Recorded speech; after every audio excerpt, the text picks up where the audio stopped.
Alors, je dirais que ce séminaire, effectivement, des députés Les Républicains aura lieu à Troyes. Le lieu a été choisi de façon symbolique. C'est bien sûr la ville de François Baroin. C'est aussi l'idée de rappeler qu'il y a des territoires oubliés en France, notamment dans la ruralité, que Emmanuel Macron s'intéresse peut-être davantage aux métropoles et qu'aujourd'hui, eh bien, ces territoires ruraux, ils ont besoin de ne pas être oubliés. Les collectivités vont subir des baisses de dotation très importantes et nous souhaitons bien sûr rappeler sa vigilance en faisant nos journées parlementaires, enfin nos journées, ce séminaire de travail à Troyes. Mais c'est quoi votre recette à vous pour vous retrouver en groupe? Vous allez faire à l'ancienne? Alors, il y aura à la fois des éléments sur en fait une étude qui va nous être présentée sur les inégalités territoriales et socio-économiques, justement pour rappeler cet angle de la ruralité et de ce que nous pouvons faire.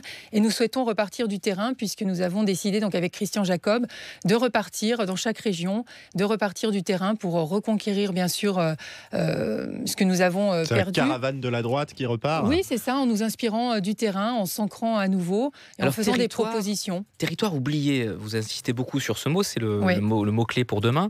Mais peut-être qu'on peut vous rafraîchir la mémoire aussi. Qui voulait supprimer les emplois aidés? Qui voulait supprimer 500 000 fonctionnaires? Qui voulait le temps de travail à 39 heures par semaine? Qui voulait la retraite à 65 ans? C'était qui? C'était alors François Fillon, notamment dans son programme.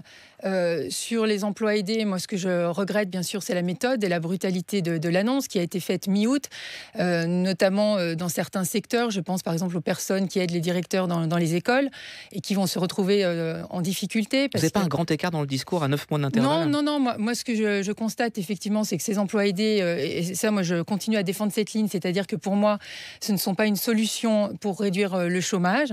En revanche, dans certains secteurs, ils ont une utilité. Après, c'est comment on fait en sorte de les pérenniser et qu'ils soient vraiment un marchepied pour entrer dans l'emploi. Donc, il faut être, encore une fois, pragmatique et concret. Et aujourd'hui, moi, ce que je dénonce, bien sûr, c'est la brutalité de cette annonce qui met en difficulté non seulement des personnes, mais aussi des collectivités, des associations qui en avaient besoin. Dans ma circonscription, j'ai une banque alimentaire. Eh bien, elle va devoir trouver d'autres solutions alors qu'elle manque déjà de bénévoles. Donc, ça crée des situations très compliquées.